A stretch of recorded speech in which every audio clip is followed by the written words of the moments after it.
मेरी तरफ देखते हैं। आज के टाइम में 21वीं सदी चल रही है और लोगों के पास सारी चीजें हैं, सारी सुविधाएं हैं।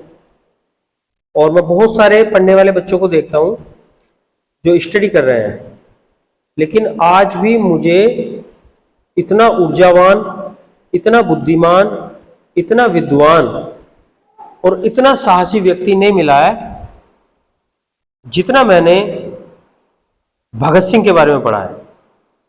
भगत सिंह का जन्म 28 सितंबर 1907 को लाहौर प्रांत के, जो आजकल पाकिस्तान में है, लायलपुर जिले के कटगढ़ कला गांव में हुआ था। जब मैं भगत सिंह को पढ़ता हूं और मैं ये देखता हूं कि कोई ऐसा भगत सिंह जिसमें भगत सिंह के जैसे 10% भी गुण हो, अगर ऐसा कोई व्यक्ति मैं देखना चाहता हूं कि मुझे मिल जाए, तो मुझे मिलता नहीं है। भगत सिंह के बारे में आपको मैं थोड़ा सा ये इसलिए बताना चाहता हूं कि वो किस तरह के व्यक्ति थे। आज से 100 साल से भी ज्यादा टाइम पहले कोई ऐसा व्यक्ति हो सकता है कि जो बहुत ज्यादा पढ़ने का शौकीन हो या बहुत ज्यादा साहसी हो, देशभक्ति कूट कूट के भरी हो, और जिसके अंदर जो बहुत अच्छा लेखक हो, बहुत अच्छा वक्ता हो, जेल जाने से भी नहीं डरा, फांसी पे चढ़ने से भी नहीं डरा, और फैमिली भी ऐसी नहीं कि कोई गरीब फैमिली थी, बहुत अच्छी फैमिली से थे सरदार भगत सिंह।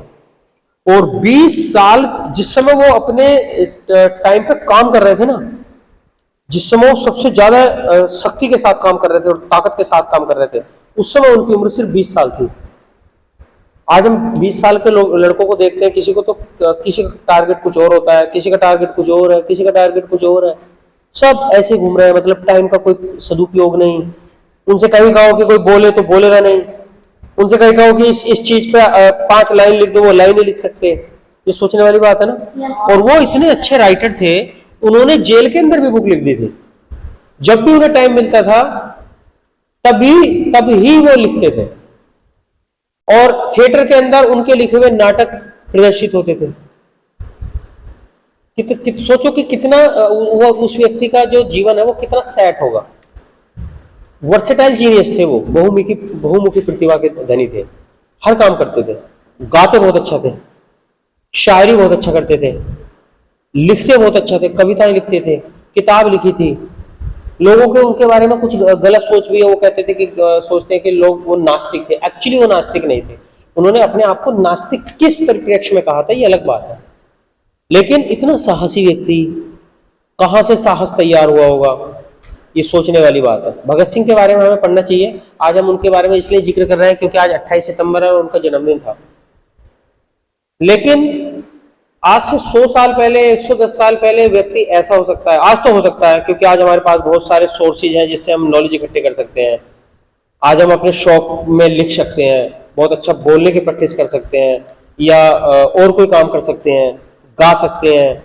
लेकिन उस समय, जिस समय अंग्रेज हमारे ऊपर रूल कर रहे थे, और न सिर्फ रूल कर रहे थे बल्कि अत्याचार कर रहे थे, और उस समय एक व्यक्ति ऐसा था भारत के अंदर जो अकेला अंग्रेजों के खिलाफ अकेले ने उनकी नाक में दम कर रखा था। करतार सिंह सराभा उनकी बहुत इज्जत करते थे, वो उनके गुरु थे।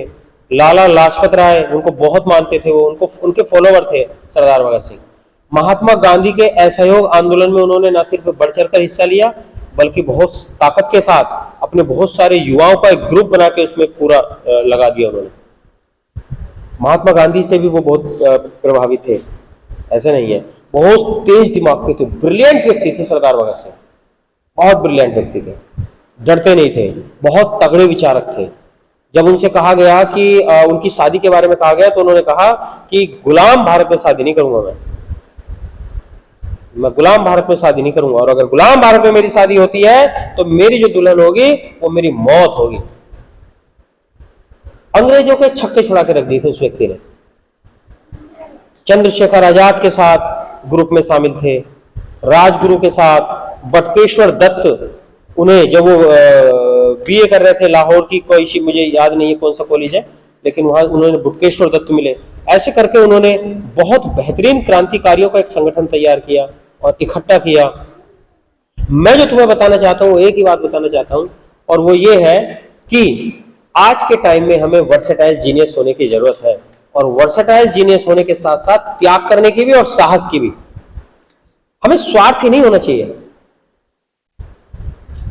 सेल्फिश नहीं होना चाहिए। हम जितना अपने पापा से प्यार करते हैं, अपनी मम्मी से प्यार करते हैं, अपनी फैमिली से प्यार करते हैं, अपनी चीजों से प्यार करते हैं, उतना ही हमें अपने देश से भी प्यार करना चाहिए, उतना ही। और सरदार भगत सिंह उतना करते थे।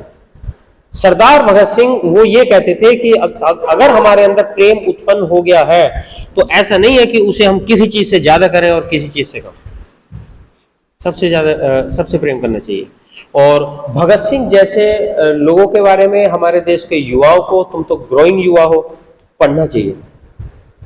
अगर पढ़ने का मौका नहीं मिल रहा तो टीचर से बात करनी चाहिए, कम से कम उनके जन्मदिन पे उनके बारे में तो कुछ बातें हो सकती हैं। मैं जब कभी कभी बाहर जाता हूँ, सच बता रहा हूँ, और मैं बच्चों से पूछता हूँ कि क्या आप सरदार भगत सिंह के बारे में जानते हैं, तो उनमें से ज्यादातर ये तो कह देते हैं कि हाँ उनका नाम सुना है और वो एक क्रांतिकारी थे, लेकिन उनके बारे में उनकी कोई विचारधारा, उनका कोई थॉट, उनके जीवन से रिलेटेड उनका कोई कैरेक्टर, उनका कोई रोल, ये बच्चों को कम पता है या नहीं पता है। और हमारे देश के युवकों के लिए ये बड़ी खराब बात है कि उन्हें भगत सिंह जैसे लोगों के बारे में कम पता है। भगत सिंह को मैं अपने आप में एक संस्था मानता हूं जिससे सीखने की जरूरत है। 23 मार्च 1931 को कितनी उम्र में, सिर्फ 24 साल की उम्र में वो फांसी के तख्ते पर लटक गए, और वो भी हंसते हंसते। उनके सामने जब ये एक बात आई कि उनको बचाया जा सकता है फांसी से, तो उन्होंने एक ही बात कही कि इस तरह से बचना मैं पसंद नहीं करूंगा, पहली बात। दूसरी बात, अगर एक भगत सिंह आज फांसी के फंदे पर चढ़ गया तो इस घर से लाखों, इस देश से लाखों भगत सिंह पैदा होंगे, और घर घर से भगत सिंह पैदा होगा। और आज घर घर से भगत सिंह पैदा होने की आवश्यकता है, ये बात भगत सिंह ने कही थी। भगत सिंह एक बहुत तेज तर्रार और बहुत अच्छे जीवन मूल्यों से प्रेरित व्यक्ति थे, तो उनसे हमें शिक्षा लेनी चाहिए। मैं ये समझता हूं कि तुमने ये मेरी बात बहुत ध्यान से सुनी होगी, लेकिन मैं ये भी चाहता हूं कि ये मुझे पता चले कि तुमने मुझे ध्यान से सुना है या नहीं सुना है। तो मैं तुमसे कुछ क्वेश्चंस पूछ रहा हूं, अगर आपको पता चले तो बताना। तो मुझे बताओ, भगत सिंह का जन्म कहाँ हुआ था, बताओ। पाकिस्तान के लाहौर प्रांत में। वेरी गुड, पाकिस्तान के। अब जो लाहौर है वो पाकिस्तान में है। पंजाब, ये पाकिस्तान के अंदर भी एक पंजाब है, जैसे इंडिया के अंदर पंजाब है, तो वहां पे उनका जन्म हुआ था, ठीक है। और आप बता सकते हैं कि उनके जो गुरु थे दो, जिनको वो फॉलो करते थे, वो कौन कौन थे? दो लोग बताए थे मैंने, करतार सिंह सरावा और लाला लाजपत राय। तो इसका मतलब आपने ध्यान से सुना है, और हमें इस तरह की बात ध्यान से सुननी ही चाहिए, ठीक है। उसको बंद कर दो, देखिए बीच वाला दोबारा।